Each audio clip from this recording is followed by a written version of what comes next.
All right, guys, I wanted to do a Q&A for the upcoming Winter Velo program. It's coming up here this January. You're going to hear my babies in the background a little bit. I may run it over to come say hi, especially Scarlett, right, baby? Yeah.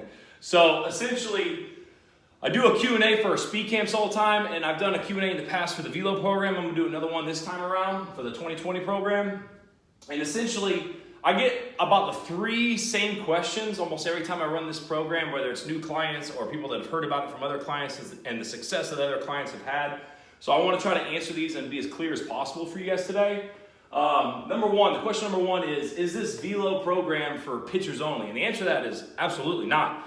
I've had tons of position guys that have come in, specifically outfielders, catchers, middle infielders that are trying to throw harder across the diamond. Anybody that needs to increase their arm strength and velocity to increase their tools for, colleges to look at them, being able to throw harder to make a better quality travel baseball program, whatever it is, you have to train to get better. You can't just expect, growing 1 year, getting 1 year older, that your velocity is going to automatically increase, because you have to train and work for what you get, obviously.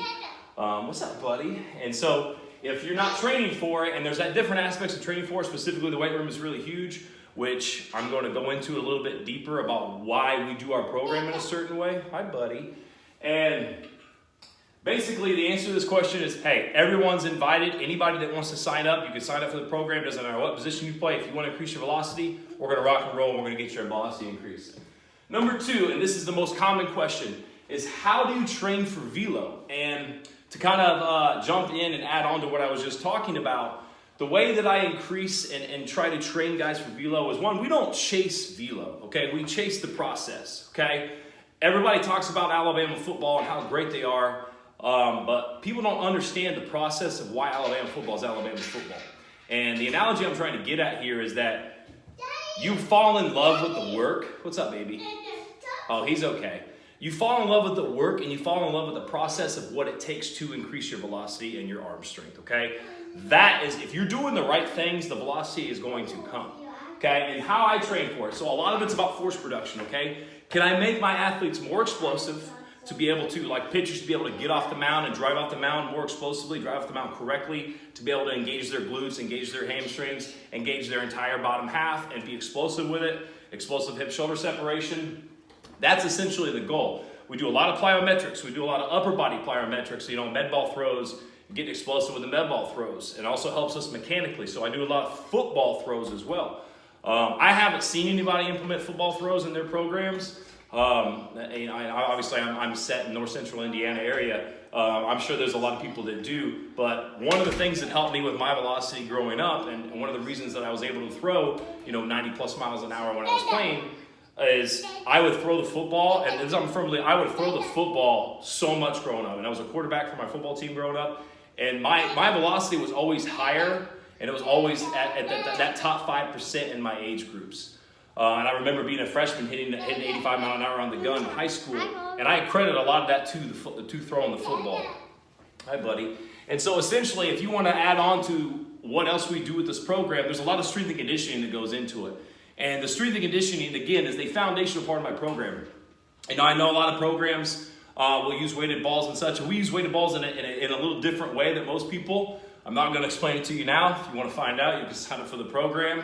But essentially, the strength and conditioning aspect of things is the foundation of all athletic qualities is strength. Okay, if I want to be more explosive, I got to have a foundation of strength, right? If I want to have power, I got to have a foundation of strength. Strength times speed is power. I have to train in those aspects of things. So we train for strength, we train for power, we train in a dynamic effort method, so we're training for speed. And my like for instance, my guys that lift with me, doing the Velo program, basically it helps them, and it helps increase the process and increase the strength and increase their speed. And it basically makes it 2 times better. Like for instance, Nate Dome last year as a sophomore hit 89 miles an hour.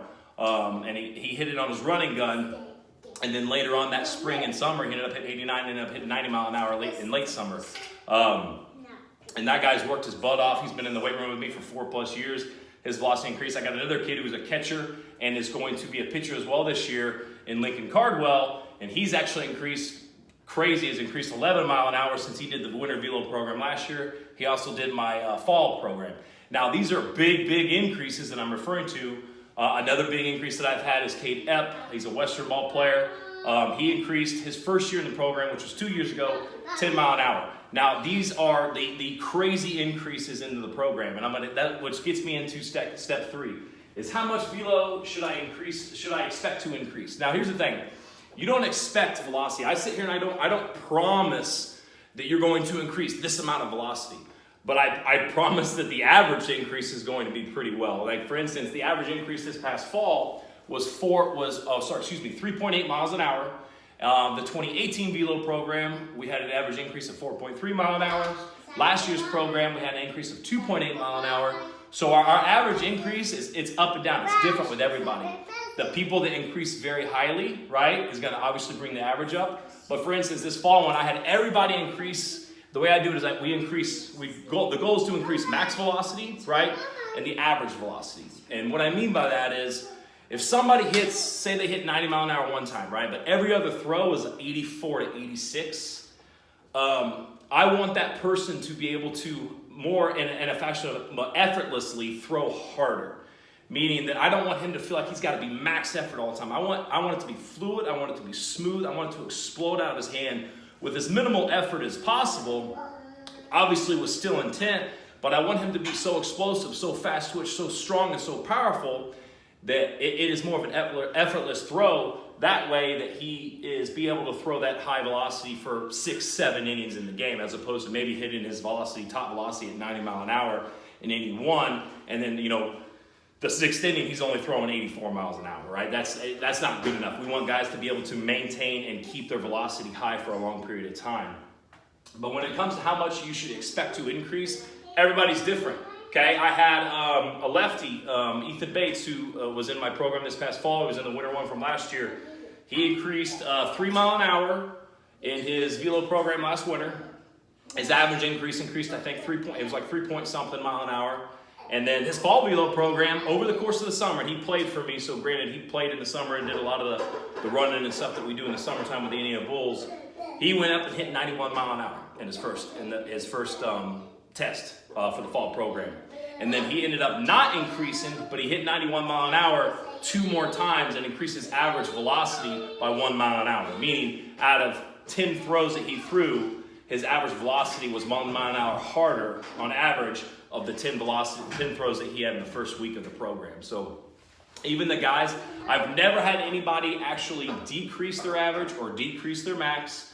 And this is getting into data here. And the data is just a part of the process. At the end of the day, if my athletes and an athlete in general, if they put in the work, they actually do the stuff that they're supposed to do to increase. A lot of it is eating. Like if you weigh 165 pounds and you're 6'2", or 170 pounds and you're 6'2", that's not enough.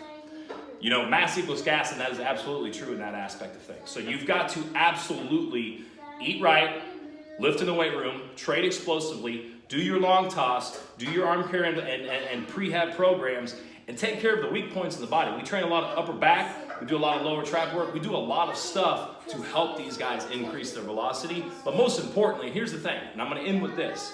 The program is most importantly to keep people healthy, to keep my athletes healthy, and to teach them how to take care of their arms in season. And they're doing all this stuff in season, right?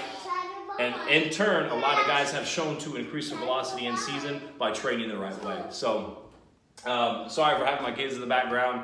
It's part of being a dad and running a business in the afternoons and evenings. During the day, I get a chance to do this video. So, any other questions, guys, you can shoot me an email. I'm going to send this out to the subscribers. LayersTraining.com. Go to the waiver if you guys want to sign up for the Velo program. I'll see you guys later.